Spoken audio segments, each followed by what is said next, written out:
Hello dear students, welcome back to target TGT home science. I am Vinita Verma. चलिए हम अपनी 50 days की class को स्टार्ट करते हैं।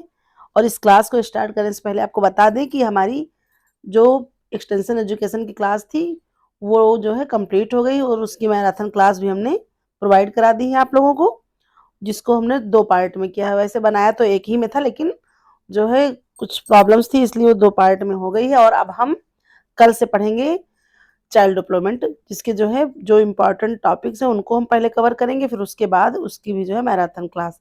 तो कल चाइल्ड डेवलपमेंट में भी हम पढ़ेंगे, है ना, बिल्कुल जो हमारा टीजीटी का जो मतलब मेन है उसी के जो है हम पढ़ेंगे टॉपिक्स को, जिसमें बाल विकास पढ़ेंगे, क्या बच्चों की वृद्धि एवं विकास, बच्चों की मृत्यु, रुग्णता, विद्यालयी स्वास्थ्य, परिवार है ना, सामान्य जितने भी विकास हैं उसका इतिहास, मनोविज्ञान का विकासात्मक जो भी चीजें हैं उसके बारे में। और जो सिद्धांत हो गए, जीन पियाजे, फ्रायड, एरिक्सन, थॉर्नडाइक, वाटसन, मतलब जितनी सारी चीजें हैं इन सबको हम टॉपिक वाइज जो है पढ़ेंगे। तो चलिए फिर इस तरह से कल जो है आपको प्रोवाइड होगी हमारी जो है चाइल्ड डेवलपमेंट की क्लास। तो इस तरह से जो है हम जो है कंटिन्यू रहेंगे और परीक्षा अपने निर्धारित समय पर होगी, उस अकॉर्डिंग जो है हम अपनी तैयारी भी करते रहेंगे, है ना। तो चलिए स्टार्ट करते हैं क्लास बिना देरी किए हुए। हमारी सीरीज का पहला प्रश्न है, निम्नलिखित में से कौन सा कारक वस्त्रों की एंटीबैक्टीरियल विशेषता को सबसे अधिक प्रभावित करता है। देखिए मतलब इसमें पूछ रहा है कि ऐसा कौन सा कारक है जो वस्त्रों की जो है एंटीबैक्टीरियल विशेषता को प्रभावित करता है। तो हमारे ऑप्शन है कपड़ों की बुनावट, फिर है फाइबर की प्रकृति, फिर सी है डाई का प्रकार, डी है ब्लीचिंग पाउडर, सॉरी ब्लीचिंग प्रक्रिया, है ना। तो हमारा करेक्ट आंसर क्या हो जाएगा, ऑप्शन बी, प्रकृति जो होती है फाइबर की वो सबसे ज्यादा प्रभावित करती है कि हमारा फाइबर या कह सकते हैं रेशा कैसा है, वो प्राकृतिक नेचर का है या जो है हमारा केमिकल का या रासायनिक का है या जो है वनस्पति का है या खनिज का है, उस अकॉर्डिंग जो है उस पर एंटीबैक्टीरियल विशेषताएं प्रभावित होती हैं।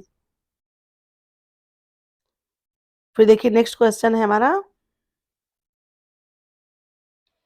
कौन सा पोषण तत्व कोशिका झिल्ली की संरचना में सॉरी प्रमुख भूमिका निभाता है। तो कौन सा ऐसा जो है पोषण तत्व है जो हमारी कोशिका झिल्ली है उसकी संरचना में प्रमुख भूमिका निभाता है। तो ऑप्शन हमारा ए है लिपिड, बी है प्रोटीन, सी है विटामिन, डी है खनिज।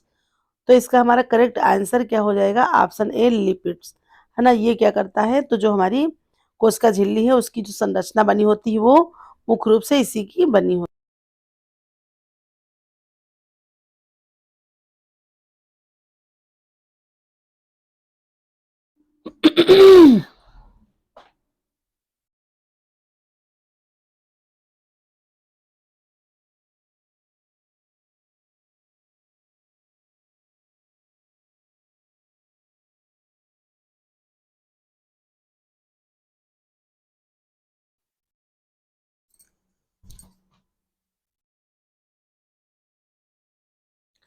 चलिए नेक्स्ट क्वेश्चन देखते हैं, कपड़ा उद्योग में मर्सराइजेशन प्रक्रिया किसके लिए की जाती है। तो हमारा ऑप्शन ए है रंग स्थायित्व बढ़ाने के लिए, बी है चमक और मजबूती बढ़ाने के लिए, सी है संकोचन कम करने के लिए, डी है जल अवशोषण क्षमता घटाने के लिए। तो करेक्ट आंसर क्या हो जाएगा, ऑप्शन बी, चमक और मजबूती बढ़ाने के लिए। ये इसका जो है करेक्ट आंसर हो जाएगा। चलिए नेक्स्ट क्वेश्चन देख लेते हैं, अल्फा लिनोलिक एसिड किस प्रकार के फैटी एसिड के अंतर्गत आता है। ए है संतृप्त वसा, फिर हमारा बी है ट्रांस वसा, सी है ओमेगा 3 वसा, डी है ओमेगा 6 वसा। तो करेक्ट आंसर क्या हो जाएगा, ऑप्शन सी, ओमेगा 3 वसा।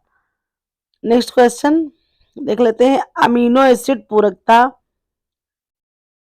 अमीनो एसिड सप्लीमेंटेशन का उपयोग मुख्यतः किसके लिए किया जाता है। ए है ऊर्जा उत्पादन बढ़ाने के लिए, बी है संपूर्ण प्रोटीन गुणवत्ता सुधारने के लिए, सी है वसा अवशोषण बढ़ाने के लिए, डी है कैल्शियम संतुलन बनाए रखने के लिए। तो जो ये अमीनो एसिड पूरकता है या अमीनो एसिड सप्लीमेंटेशन का उपयोग हम किस लिए करते हैं? तो संपूर्ण प्रोटीन गुणवत्ता सुधारने के लिए करते हैं। इसलिए करेक्ट आंसर हो जाएगा ऑप्शन बी।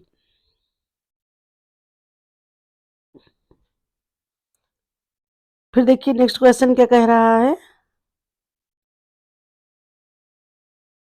मानव विकास में क्रिटिकल पीरियड का महत्व क्या होता है? ऑप्शन ए है मस्तिष्क विकास के लिए आवश्यक, बी है केवल संज्ञानात्मक विकास को प्रभावित करता है, सी है केवल सामाजिक विकास से संबंधित होता है, डी है केवल मोटर स्किल विकास के लिए जिम्मेदार होता है। तो जो क्रिटिकल पीरियड है उसका क्या महत्व होता है? ये महत्व होता है मस्तिष्क विकास के लिए आवश्यक होता है। तो करेक्ट आंसर हो जाएगा option A is the correct answer, है ना। फिर देखिए नेक्स्ट क्वेश्चन। जैविक खाद्य पदार्थों का प्रमुख लाभ क्या होता है? जो ऑर्गेनिक फूड होते हैं उनका प्रमुख लाभ क्या होता है? तो ए है हमारा उच्च ऊर्जा घनत्व, बी है अधिक फाइबर सामग्री, सी है कीटनाशकों का कम उपयोग और डी है हमारा डी है हमारा अधिक प्रोटीन सामग्री।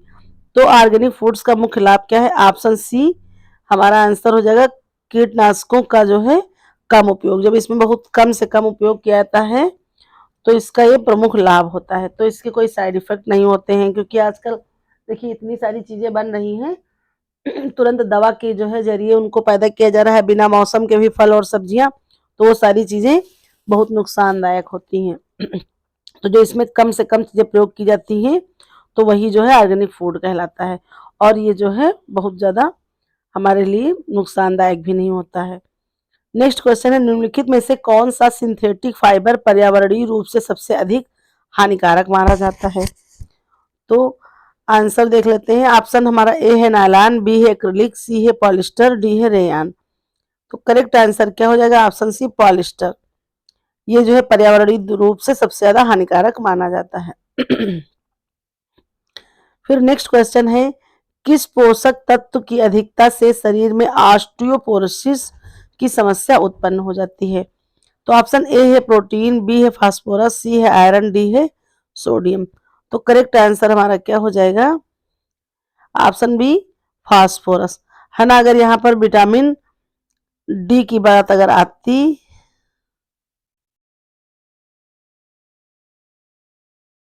तो वहां पर ये भी सही करेक्ट आंसर हो जाता विटामिन डी की कमी से, लेकिन यहाँ पर जब नहीं है तो आयरन और सोडियम की कमी से तो आप जानते ही हैं कि क्या होता है, तो घेंघा रोग होता है। और आयरन से आप जानते हैं कि क्या होता है, तो एनीमिया हो जाता है। प्रोटीन की कमी से क्या हो जाता है, तो जो है प्रोटीन की कमी से भी जानते हैं आप कि जो हमारा प्रोटीन या कैलोरी की कमी से जो है पेलग्रा हो जाता है, मैरस्मस रोग, क्रासियर, ये सारी चीजें जो है क्वासियोरकर रोग हो जाता है। तो इसमें जो है फास्फोरस बचता है, तो इसलिए करेक्ट आंसर यही हो जाएगा। अगर विटामिन डी होता है यहाँ पर तो ऑस्टियोपोरोसिस विटामिन डी की कमी से होता है, या फिर जो कह सकते हैं उसको हम कहेंगे कि कैल्शियम की कमी से होता है। और ऑस्टियोपोरोसिस जो है इसमें क्या होता है, तो इसमें हड्डियों में छेन टाइप का हो जाता है और हड्डियां कमजोर होने लगती हैं, चटकने लगती हैं और खटखट की आवाज की तरह होने लगती है। और ये किस में अधिकतर पाया जाता है, तो ये वृद्धों में अधिकतर वृद्धों में आपको देखने को मिलता है। नेक्स्ट क्वेश्चन देखिए। नेक्स्ट क्वेश्चन क्या कह रहा है, वस्त्रों में पीच फिनिश देने के लिए कौन सी प्रक्रिया अपनाई जाती है? ए है कैलेंडरिंग, बी है कार्बन ब्रशिंग, सी है मर्सराइजिंग, डी है बायो पॉलिशिंग। तो पीच फिनिशिंग के लिए कौन सी प्रक्रिया करते हैं, तो करेक्ट आंसर हो जाएगा ऑप्शन बी कार्बन ब्रशिंग। इसके अकॉर्डिंग हम क्या करते हैं, पीच फिनिश देते हैं। चलिए नेक्स्ट क्वेश्चन देखते हैं। रेटिकुलर एक्टिविटी थ्योरी का संबंध किससे है? तो जो रेटिकुलर एक्टिविटी है उसका संबंध किससे है? ऑप्शन ए है संज्ञानात्मक विकास, बी है भावनात्मक संतुलन, सी है वृद्धों में मानसिक सक्रियता, डी है पारिवारिक संरचना। तो करेक्ट आंसर क्या हो जाएगा? ऑप्शन सी वृद्धों में मानसिक सक्रियता। ये जो होती है इससे क्या होता है, हमारा रेटिकुलर एक्टिविटी है उसका संबंध इससे वृद्धों में मानसिकता की सक्रियता से इसका आपस में इंटरकनेक्शन है। फिर चलिए नेक्स्ट क्वेश्चन, निम्नलिखित में से कौन सा कारक भोजन की ग्लाइसेमिक इंडेक्स को कम करने में सहायक होता है? यानी कि जो ग्लाइसेमिक इंडेक्स है उसको क्या कम करता है? ए है उच्च वसा मात्रा, बी है उच्च फाइबर सामग्री, सी है उच्च प्रोटीन सामग्री, डी है उच्च शर्करा स्तर।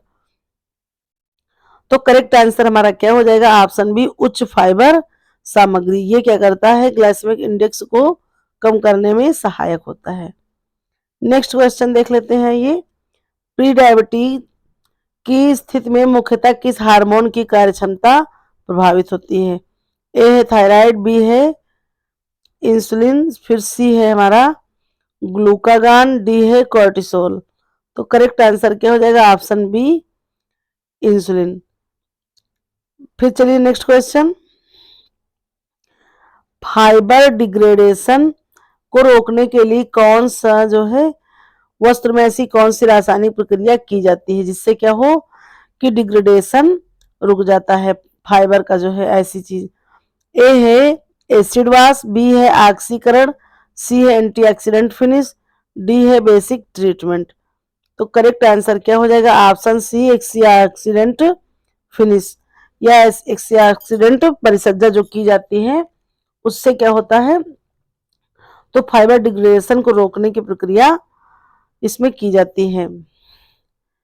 फिर देखिए नेक्स्ट क्वेश्चन, किसी पारिवारिक संरचना में कॉन्फ्लिक्ट थ्योरी का मुख्यतः जो है किस पर केंद्रित होती है? ए है शक्ति संतुलन, बी है आर्थिक विकास, सी है भावनात्मक संबंध, डी है समाज में शिक्षा का जो है प्रभाव। तो करेक्ट आंसर क्या हो जाएगा? ऑप्शन ए, शक्ति संतुलन। इससे क्या होता है? कॉन्फ्लिक्ट थ्योरी की जो है मुख्यतः इसी पर केंद्रित होती है।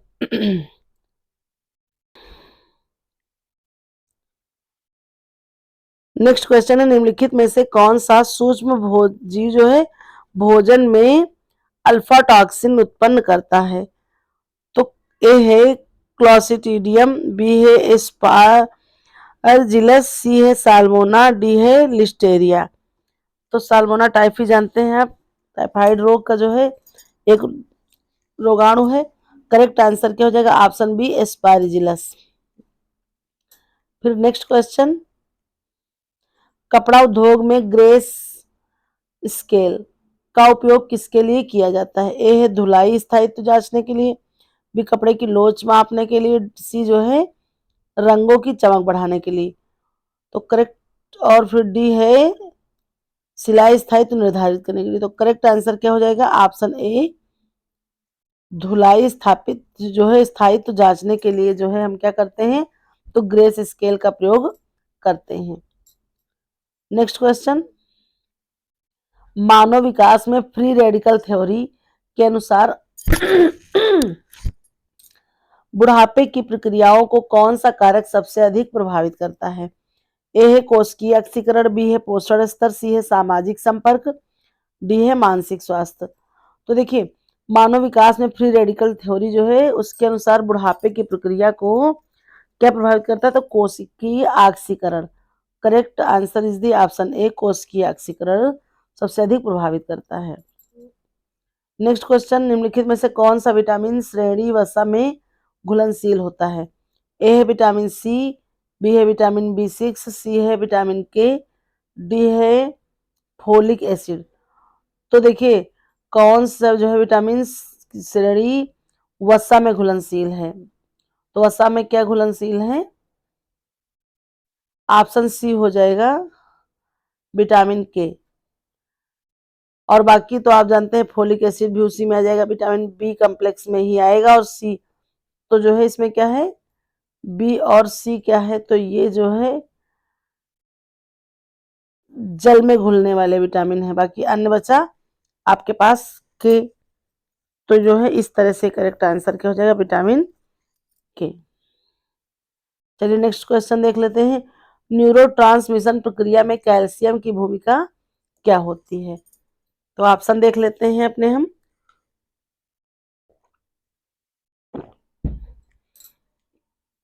ए है ऊर्जा उत्पादन,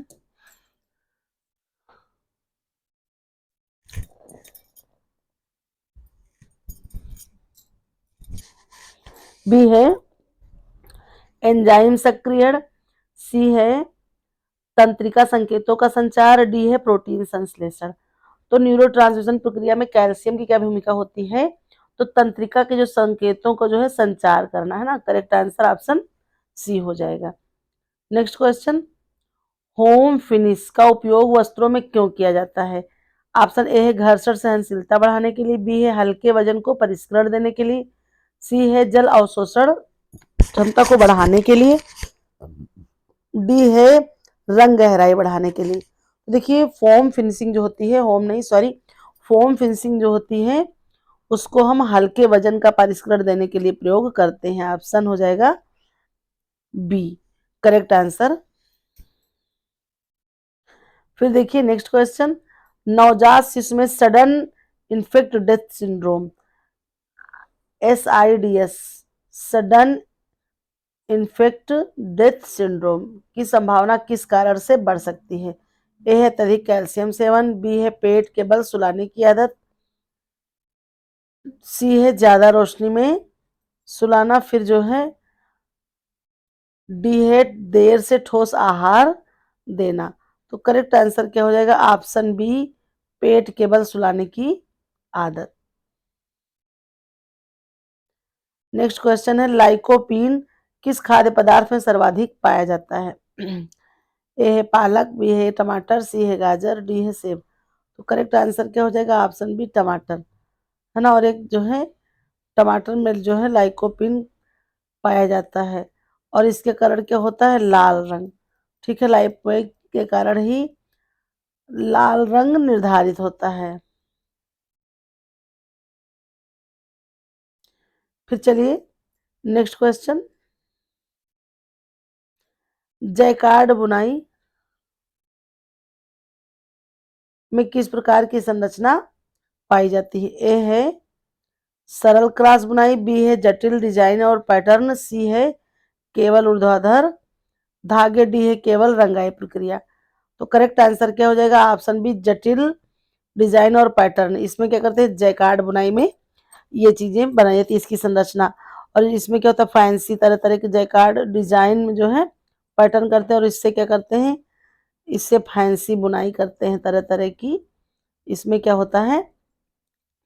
जैकार्ड बुनाई में फैंसी वस्त्रों का निर्माण होता है।